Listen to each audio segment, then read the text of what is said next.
de Dios y de la Santa Trinidad. Nos encontramos en tan solo unos 3 párrafos, y no sé si los redactores de la confesión lo hicieron intencionalmente, el que fueran 3 párrafos como una declaración de intenciones acerca de la persona de Dios, pero lo que está claro es que nos vemos en tan solo 3 párrafos en un breve compendio de lo que en teología sistemática llamamos la doctrina de Dios. Realmente es un reto abordar todo cuanto vamos a considerar ahora en apenas 15-20 minutos. Bajo mi punto de vista es una colección de párrafos realmente embriagadora, en el mejor de los sentidos.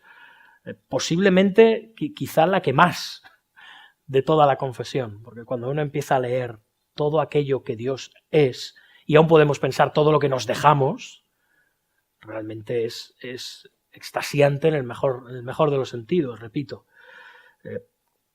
Cuesta comprender cómo en tan poco tiempo estos hermanos consiguieron sintetizar tantas cosas y conceptos tan elevados, tan inalcanzables para el ser humano. En cualquier caso nos vamos a acercar a eso, a la naturaleza, obras y propósitos de Dios, así que Dios nos ayude a hacerlo de una forma sintética y sin dejar las partes que son importantes. Acertadamente, la Confesión de Londres, así como la de Westminster, de la que emana, es teocéntrica, antropocéntrica, obviando lo que habíamos dicho acerca de las Santas Escrituras, que es como podríamos entender un prólogo. Primer capítulo, podríamos decir, aunque es el segundo, sería de Dios y de la Santa Trinidad. Es decir, es teocéntrica, antropocéntrica, va de Dios al hombre. Y digo acertadamente que lo hace la Confesión, porque es la visión correcta de las cosas, es la visión bíblica de las cosas. Dios es la causa principal de todo. Es por Dios que existe el cosmos. Es por Dios que existimos nosotros. Es por Dios que hay un plan de la redención. Es por Dios que hay un medio en Cristo para salvar al hombre. Y es por y para la gloria de Dios al final de todas las cosas, que es todo. O sea que todo empieza y termina en Dios. Dios es principio y final de todo. Y esta es la forma de vida, de entender los asuntos, y es importante que la confesión empiece con Dios.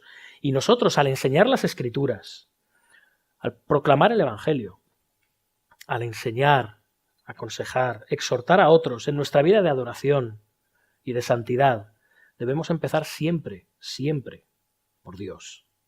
Es por eso que la confesión empieza, muy apropiadamente, por Dios. Todo atajo es ir en contra de la doctrina y la verdad bíblica, y es poner a Dios un escalón por debajo de donde tiene que estar. Y aparte nos va a generar muchísimos problemas a la hora de entender la mayoría, por no decir todas las cosas que la palabra asevera. Hemos de partir siempre sobre la supremacía de Dios.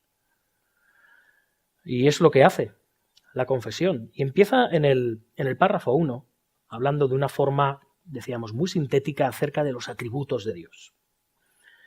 Entendemos que Dios es primeramente trascendente, y dentro de Dios, a pesar de eso, vemos que hay atributos que en teología se llaman comunicables y atributos incomunicables. Atributos incomunicables son aquellos que son potestad exclusiva de Dios. Podríamos incluir su omnipresencia, su omnipotencia, ¿comprendemos? Su infinitud, son propios de Él. Luego hay otros que nosotros podemos desarrollar. Tenemos un cierto sentido, a pesar del pecado, hemos sido hechos a imagen y semejanza de Dios, tenemos un cierto sentido de la justicia, un cierto sentido del amor, incluso podemos decir de la misericordia, de la gracia. Son cosas que como criaturas, como hijos de Dios, se nos han otorgado. Que el pecado nos impide reflejar a la manera plena. Pues la manera plena es como lo ejerce Dios. Pero nos han sido comunicados. Así que, en primer lugar, pasando, los párrafos realmente hacen como una especie de, no hacen esta distinción de una forma clara, digamos que hacen como una especie de mezcla de todo, ¿sí? Para que tenga lo vais a ver cuando lo podáis leer y estudiar, tiene una relación coherente y consecuente en todo. No los separa, no pasa de lo incomunicable luego a lo comunicable. Empezamos con la singularidad de Dios. Dios es único y Dios es verdadero. Dios es el único Dios verdadero. No hay otro Dios. Todo Dios en oposición a Él, hemos de ponerlo en minúsculas. Es más, ni es Dios. Es injusto e inapropiado llamarle Dios, aunque las naciones, los pueblos a lo largo de la historia los hayan llamado dioses o Dios, no lo son. Máxime cuando sabemos que muchos de esos dioses son ídolos que no tienen vida en sí mismos. Son una representación inerte de algo. Dios es único, no hay otro Dios. Dios es verdadero, es el único que es verdaderamente Dios y tiene vida en sí mismo. Por eso podemos decir que es singular. Después vemos su independencia o existencia propia. Dios existe y subsiste en Él y por Él mismo. Y Él es el que sustenta y hace subsistir todas las demás cosas. Podemos decir que siempre se piensa en términos científicos en causa y efecto, pero Dios no es un efecto de nada. Dios es causa.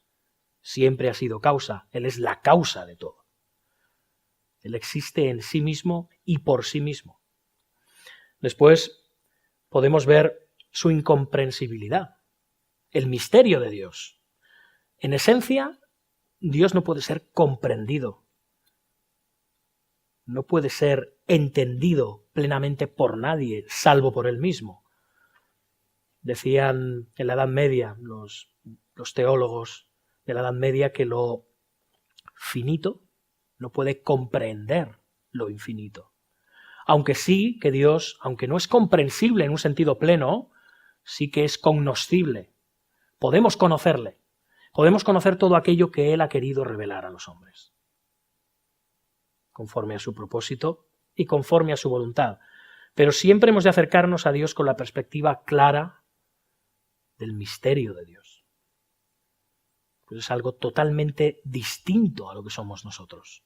Empezando porque nosotros somos seres creados y Él no. Y esto es algo, hermanos, que cuesta mucho de comprender. Después pasa su espiritualidad a la confesión. Dios es espíritu, Dios es invisible, Dios es inmortal, en un sentido pleno del término, Dios es inaccesible, mora en esa luz inaccesible. No podemos ver a Dios y sin embargo vivir. Bien. Hay mucho que decir a este respecto, pues por medio de Cristo sí que algún día tendremos esa visión que llaman los teólogos la visión beatífica en la presencia de Dios. Pero la confesión no se detiene en ello, así que yo tampoco lo voy a hacer. Y por mor del tiempo tampoco podemos. Después pasa a hablarnos de su soberanía. Nos habla primero de la extensión de su soberanía. Su soberanía es universal, opera y obra en todas y cada una de las cosas. No existe una sola partícula, por pequeña que sea en el universo, que sea un agente libre de la soberanía y del control de Dios.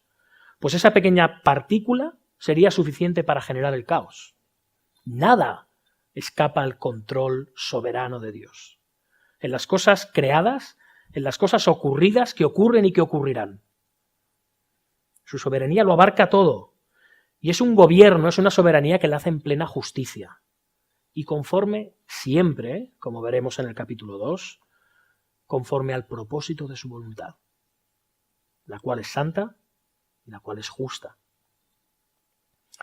¿Y cuál es la meta final de la soberanía de Dios? Su gloria. Todo lo que hace Dios redunda por y para su gloria únicamente. Después nos habla del amor de Dios, de su bondad, de su verdad. Es curioso que la verdad y el amor tienen una relación intrínseca. Si no hay verdad, hay mentira. La mentira es maldad, por lo tanto no hay amor. Misericordia, perdón, longanimidad y, por supuesto, gracia. Son virtudes que tienen que ver con el gran amor de Dios. Y así lo plasma la confesión. Y luego, por último, nos habla del juicio y de la justicia. Como ¿Cómo se evidencia esta? Pues dando recompensa a los que le buscan, recompensándoles, galardonándoles, y dando castigo al culpable. Dios aborrece el pecado, pues Él es santo, y no dará por inocente al culpable. Al final vemos que realmente esto es así, incluso en nuestras vidas, en las vidas de aquellos que hemos sido redimidos. Pues Dios ha castigado nuestra culpa, haciendo culpable al Hijo de Dios por nosotros. O sea que su justicia ha de ser cumplida siempre, sea el objeto de su justicia el hombre caído sin Cristo, sea en Cristo para salvación de sus escogidos. Seguimos en el párrafo 2 y nos habla de las relaciones. Hemos visto los atributos de Dios. Ahora pasamos a las relaciones de Dios con sus criaturas. Hemos visto que Dios es trascendente, pero no es indiferente a lo que ocurre en su creación. No la crea y luego la echa a andar y se desentiende, sino que Él es inmanente. Él entra en relación, se comunica con su creación y lo hace de diferentes maneras. Ahora bien, su inmanencia, su implicación, su comunicación con los hombres no implica ninguna obligación por su parte. Él hace esto libremente y por amor y por gracia. Así que, al final, ¿por qué es así? Porque la relación que podemos tener, que Dios tiene con nosotros, al final, ¿en qué redunda? Como hemos dicho, en su gloria siempre, y no en la nuestra. Nosotros no somos el motivo final de su comunicación con nosotros, sino que su gloria es el motivo final de su comunicación con nosotros. Lo cual no exime que haya amor, lo cual no exime que haya misericordia, lo cual no exime que haya perdón y que haya gracia. Pero el propósito final es su gloria. Vemos en el párrafo que Él es independiente totalmente en cuanto a sus criaturas. Él lo posee todo en perfección, no tiene necesidad de nada. Él no deriva ninguna gloria por parte de sus criaturas. ¿Le damos gloria? ¿Él merece la gloria? Él reclama esa gloria, pero Él no aumenta en gloria.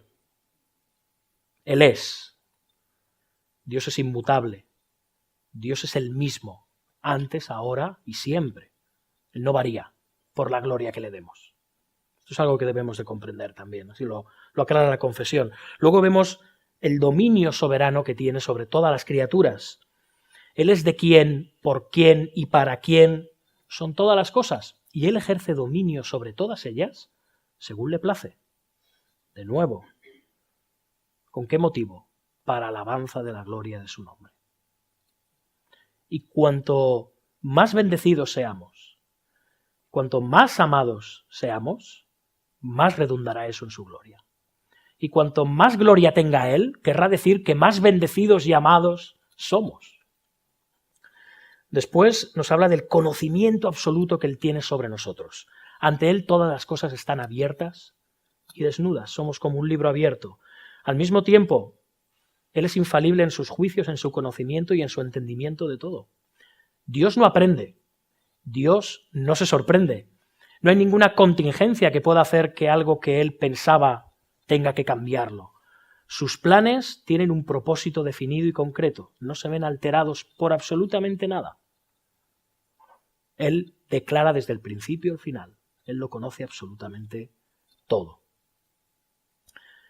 Y después pasamos a la santidad de la relación de Dios hacia sus criaturas. Y la vemos en todo el consejo de Dios que hay en la palabra. Lo vemos en todas sus obras, de las cuales la palabra de Dios forma parte, y en todos sus mandatos. Todas ellas irradian y emanan santidad, por y para su gloria. Así que hasta aquí hemos visto lo que tiene que ver con los atributos de Dios comunicables, los incomunicables, su esencia. Hemos visto cómo Él, de una forma muy rápida, lo sé, trata con nosotros, sus criaturas. Y ahora pasamos a la triunidad de Dios. Triunidad de Dios. Es curioso que la Confesión de Londres es más extensa en este punto que la de Westminster. Decimos, ¿por qué es esto? No porque en Westminster no lo consideren importante. Lo que ocurre es que en el contexto bautista del siglo XVII en Inglaterra, dentro del puritanismo bautista, empieza a haber una división entre los bautistas particulares, los cuales somos nosotros, y los bautistas generales. Los particulares son de corriente calvinista, creen en las doctrinas de la gracia, creen en la obra soberana de la gracia de Dios en la salvación del hombre. Los bautistas generales son de corriente arminiana y creen en la expiación general, no en la expiación particular. Y es curioso que dentro de los bautistas generales de corriente arminiana estaba empezando a arraigar de una forma preocupante el unitarismo. De manera que la confesión ve necesario hacer un hincapié más amplio, a diferencia de la de Westminster, en la naturaleza trina de Dios y en cómo ésta se desarrolla. Evidentemente, en solo un párrafo, como es el párrafo 3, comprenderéis que es poco, pero deja muy claros una serie de principios innegociables. El unitarismo, y que sigue existiendo hoy en día, no es nada más que la vieja herejía de principios de la historia de la Iglesia, conocida como modalismo o sabelianismo, parte de Sabelio. Decía que solo hay un Dios, pero que a veces se manifiesta en tres personas diferentes. ¿Bien? Bien. Lo que decimos, ¿no? Líquido, helado y gaseoso. No. No es esto. Así que la respuesta que hace los hermanos bautistas particulares de la Confesión de Londres de 1689 persigue este propósito, aclarar la naturaleza trina de Dios. Y lo afirman ¿cómo? En el párrafo 3, afirmando la unidad de las tres personas en un solo Dios, diciendo que hay tres subsistencias en Dios: Padre, Hijo y Espíritu Santo, que son de una misma sustancia, que son de un mismo poder y de una misma eternidad. Cada una de ellas es de esencia divina, pero permanecen indivisibles. Que nos hallamos evidentemente con el misterio de la Santísima Trinidad. Vemos también cómo el párrafo nos habla de que hay tres distinciones entre estas tres personas divinas. El Padre no es de nadie, ni por generación ni por procesión. Nadie le ha generado, ni proviene, ni procede de nada ni de nadie. El Hijo es engendrado, pero es engendrado eternamente por el Padre, a diferencia de la herejía del arrianismo, que el Hijo es engendrado, por lo tanto tiene un principio, por lo tanto es una criatura, por lo tanto es inferior al Padre. No. El Hijo es engendrado eternamente. ¿Cómo es esto? Es un misterio para nosotros, de nuevo, pero es lo que extraemos claramente de las Escrituras. El Hijo es engendrado y procede eternamente del Padre. Y después el Espíritu Santo procede tanto del Padre como del Hijo. Si las Escrituras lo evidencian, que a veces se habla del Espíritu de Dios y también del Espíritu de Jesucristo. Después, ¿cómo explicamos esto? Como misterio que es. ¿Cómo se detalla la explicación de cada una de las tres personas? Todos son infinitos. Todos no tienen principio ni fin. Todos son un solo Dios. Pero sí hemos de distinguirlos al mismo tiempo por propiedades que tienen intrínsecas, por diferentes papeles que desempeña cada persona dentro de la Trinidad. Es lo que se llama la economía de la Trinidad. Incluso dentro de esta economía hay un grado incluso de sumisión, lo cual es algo increíble. Vemos cómo se desarrollan entre ellos y en cómo se desarrollan con la creación. Y sí que vemos diferencias en cuanto a su papel. Pero esto no les exime a todos y cada uno de ser divinos, de ser infinitos, de no tener principio de fin, de ser eternos e indivisibles.